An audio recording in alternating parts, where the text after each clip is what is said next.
야곱을 향한 하나님의 진맥과 치유. 내 이름이 무엇이냐? 내 이름이 무엇이냐? 하나님은 하나님의 사람에게 새 이름을 지어주시길 기뻐하십니다.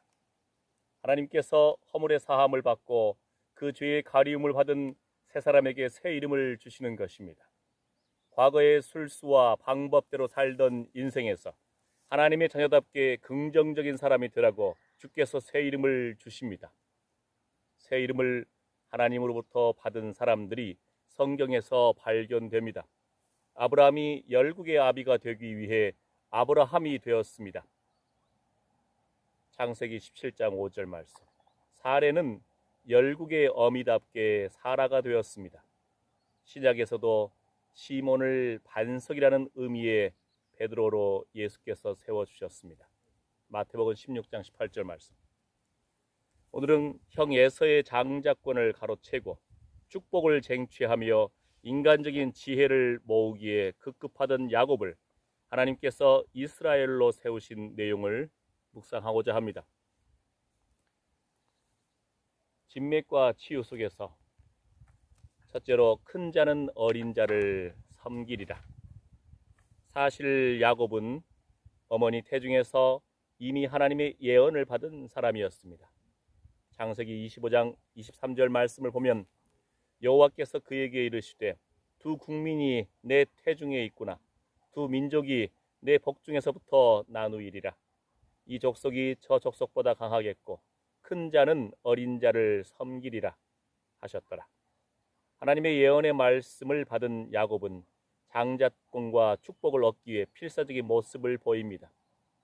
야곱이 축복을 얻기 위해 형 에서를 속이고 아버지 이삭까지 속이는 모습이 이해가 안 됩니다.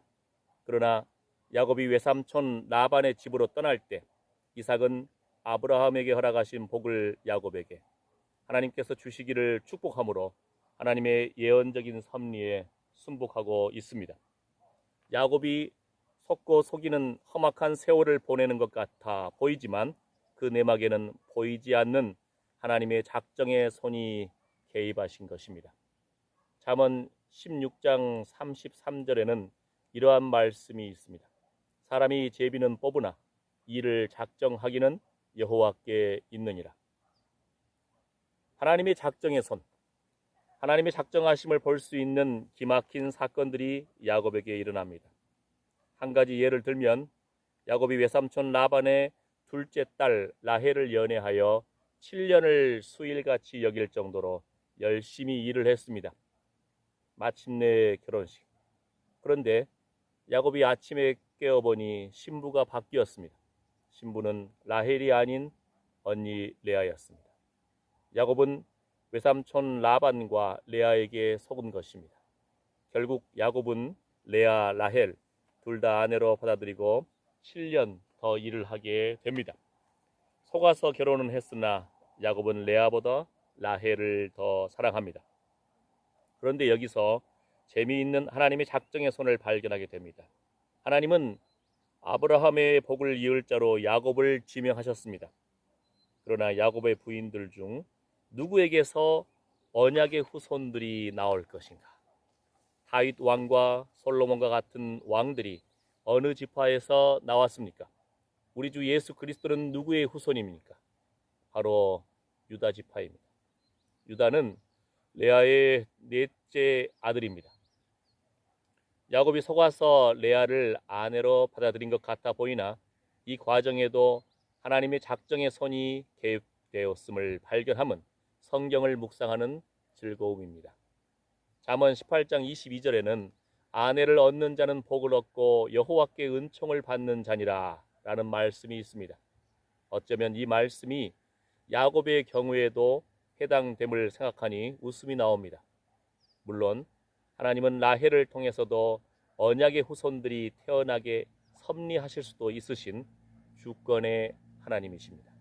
그러나 하나님은 속아서 결혼했다고 생각하는 야곱의 아내 레아를 통해서 인류 구원의 역사를 진행시키셨습니다. 그래서 야곱이 축복의 조상이 된 것은 레아를 아내로 얻었기에 가능했다는 역설적인 설명이 가능합니다. 레아는 라헬보다 사랑스럽지 못했고 아름답지 못했습니다. 심지어 야곱이 라헬을 연애함으로 7년을 수일같이 여기는 현장을 바라보면서 레아도 야곱의 사랑을 받고 싶은 열망으로 세월을 보냈는지도 모릅니다. 그래서 야곱이 축복을 사모하여 리브가와 공모하여 이삭을 속인 것 같이 레아도 라반과 공모하여 라헬 대신 야곱에게로 신부 입장한 것입니다. 창세기 29장 23절. 하나님은 레아의 이런 열정을 보셨을까요? 레아가 자녀들을 낳을 때마다 하나님을 향하여 고백하는 모습을 보면 그녀의 영성이 느껴집니다. 레아는 여호와께서 나의 괴로움을 권고하셨다는 고백과 함께 첫째 아들의 이름을 루벤이라 이름 지었습니다. 둘째는 여호와께서 나의 총애함이 없음을 들으셨다. 사랑받지 못함을 들으셨다. 고백하며 시므온이라고 이름을 지었습니다. 넷째 아들을 낳고 레아는 내가 이제는 여호와를 찬송하리로다 라고 선포하며 유다라고 이름 지었습니다. 선포하며 내가 이제는 여호와를 찬송하리로다. 그의 초점이 여호와 하나님을 바라봅니다.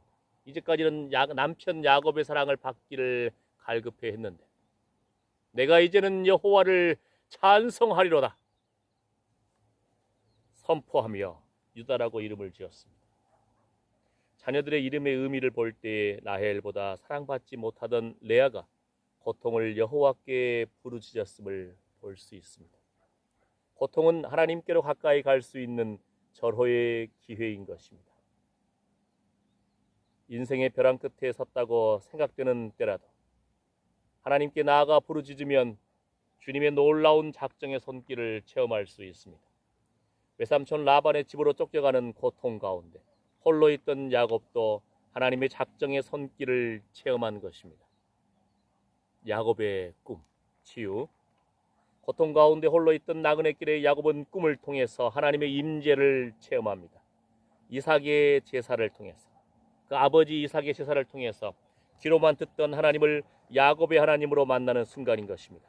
아브라함의 하나님, 이삭의 하나님이 야곱의 하나님이 되셔서 야곱에게 축복하신 것입니다. 야곱을 만나주신 것입니다. 하나님은 야곱에게 내가 너와 함께 있어 내가 어디로 가든지 너를 지키며 너를 이끌어 이 땅으로 돌아오게 할지라. 내가 내게 허락한 것을 다 이루기까지 너를 떠나지 아니하리라 라고 언약으로 보증하셨습니다. 이에 야곱도 그곳 이름을 하나님의 전이라는 베델로 이름을 짓고 서원 기도를 하나님께 올려드렸습니다. 서원 기도를 하나님께 올려드린 야곱은 하나님의 임재를 체험한 후 소망이 생긴 것입니다. 야곱의 새 이름 이스라엘. 야곱이 하나님의 언약대로 집으로 돌아오게 되었습니다. 그런데 야곱을 죽이려고 했던 형 에서가 400명을 거느리고 등장합니다. 이 소식을 들은 야곱은 위기의 순간에 하나님의 언약을 붙드는 감사 기도를 하나님께 올려드립니다. 마침내 야곱은 또다시 벼랑 끝에 서는 심정으로 홀로 여호와를 대면하게 됩니다. 창세기 32장 22절에서 30절 말씀. 야곱이 홀로 남아 어떤 사람과 날이 새도록 씨름하였습니다. 야곱이 홀로 남아 어떤 사람과 날이 새도록 씨름하였습니다. 자신의 환도뼈가 위골되었어도 야곱은 그 사람으로부터 축복을 받아내겠다는 열정의 신앙을 보입니다. 호세아서에서 천사 또는 하나님으로 설명된 그 사람이 마침내 야곱에게 내 이름이 무엇이냐 라고 질문 치료를 시행하였습니다. 호세아 12장 4절. 그리고 그는 야곱에게 내가 하나님과 사람으로 더불어 겨루어 이겼다는 의미의 새 이름 이스라엘을 지어주고 축복하였습니다. 새 이름을 받은 야곱이 딸 디나 사건으로 두려움에 직면했을 때 하나님이 야곱에게 베델로 올라가서 제단을 쌓으라고 말씀하십니다. 또한 하나님이 다시 야곱에게 이스라엘이 그의 새 이름이라고 말씀하시며 야곱에게 이스라엘이라고 부르시고 축복하셨습니다.